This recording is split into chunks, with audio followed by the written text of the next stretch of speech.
With us now is Bob Herrera-Lim, the Managing Director of Teneo, a global CEO advisory firm. Good to have you back on, Bob. Welcome to the program. Thanks, Kathy. All right, so how would you assess the Marcos administration's negotiation strategy, given the output, as it compares with the deals cut by fellow mutual defense treaty partner Japan and bigger ASEAN neighbor Indonesia? Yeah, so the agreement that Marcos got, you can't take it in isolation. You have to take it in perspective. Indonesia got 19%, and then obviously the bigger economies, right? The UK, Japan UK got 10%. Japan got 15%, and the speculation is the EU will get somewhere between around 15%. So obviously there are different considerations, and this is why we caution people against overreading what's happening right now. Definitely the contours of the agreement have been set, but the details will matter greatly in terms of what gets in, what gets out, in terms of tariff, and also how this will flow through the different economies. I'll give you an example. We export certain commodities, and when we export those commodities, our competitors are not just going to be ASEAN, but other countries as well, or even maybe in some cases, local manufacturers in the US who can take advantage of the tariffs. So any kind of speculation right now as to who got the best deal, for me, is fool's gold.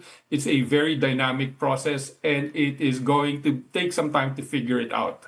That's our view. It's still going to take some time. Fool's gold delves in the details, that for sure, but several bits and pieces coming together. There's that building of the joint ammunition hub in Subic, and then the 3 billion peso grant in foreign aid, $21 billion in investment pledges. Bereft of any more information, how are all of these coming to you in the context of 19%? Okay, in the context of 19%, these are small, right? Joint ammunition hub is maybe, I don't know how many few thousand jobs. The context always in the Philippines is how will the tariffs affect the manufacturing situation in the Philippines? So let's lay out the sort of timeline. We are now, elections are in 2028. Any serious investor looking at the Philippines will probably stop making large capital investment decisions by middle of 2027, or early 2027, which basically gives this administration roughly 16 to 18 months to convince any serious manufacturing investor on the back of tariff developments in the global economy to come in, set up shop. And that's not an easy thing to do because what we still don't have is the tariff on China, right? If the tariffs on China come in measurably lower than what was given us, then the incentive for a manufacturer to move out of China declines. Now, if China goes 25, 30, 40%, then that dynamic changes. So actually, the big whale that everyone is waiting for is still China. And the second question then is, how do we attract investors depending on what happens in China, depending on how Indonesia sort of implements the changes that also the US administration asked of it? So there are still a lot of moving parts, moving pieces. We only have one piece of the puzzle. It's a big piece, but it's still only one piece. Yeah, but the bigger piece, as you said, the big whale out there is really China, and that takes us to sovereignty issues. I mean, critics argue that accepting such a deal surrenders markets and sovereignty, with some associating the tariff decisions to broader defense and strategic concessions. Do you see any credible risks to Philippine sovereignty or security posture as a result of the trade-off? Well, obviously, this administration has tied its security position to a Western/US position, right? So right now, the question for the Philippines is more for the longer term. How does it mitigate or reduce the damage from higher tariffs? Because higher tariffs do damage the economy, right? Because they make the flow of goods much, much more difficult, much, much more costly. Indonesia just agreed with the European Union to finish its comprehensive economic partnership agreement by September. That's something that was stalled for a decade. And now they've said, we're going to do it because we recognize the need to access new markets. We have to go into that kind of strategic thinking as well, which is, yes, let's accept the tariffs because at the end of the day, we are not the EU, we are not the UK, we are not Japan. We don't have the negotiating power. None of the Southeast Asian countries had the negotiating power. The question is, given that we are in a suboptimal position, how then do we negotiate so that new markets are opened, so that we improve the investment climate for the Philippines, so that at the end of the day, 6 months from now, when the tariffs are clearer, what China got, what everyone else got, what markets have not been opened up,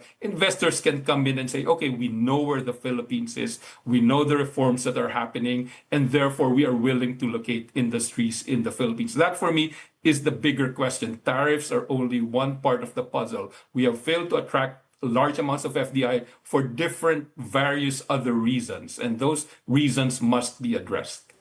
At the State of the Nation address happening in a couple of days, July 28th, I know that you did say last May the outcome of the midterm elections sets the stage for a sauna where the president consolidates power and outlines an assertive legislative and reform agenda.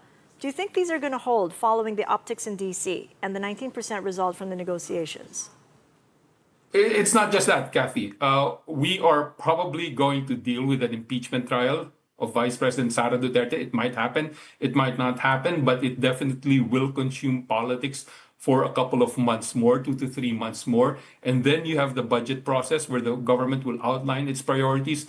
So for me, the priority for the government is to identify and clarify what its focus on will be on for the next 12 months. Because as I said, by 2027, 2028, to mid-2027, we focus on the 2028 elections. So basically, the government has a short runway in which to tell investors, whether foreign or domestic, that this is our plan, this is what we want to do. We're going to focus on 3 to 4 sectors and deliver tangible and measurable results, whether in reforms, in spending, etc., etc. So it's very important for the president to lay out a clear view and a clear vision. The challenge is we are headed into some turbulence because we have to sort of navigate the impeachment, which could start in a week or two. You know, it's fallen off the radar a bit, but it will pick up once Congress resumes session. We got less than a minute here. You mentioned turbulence. How are you now advising clients then at this stage?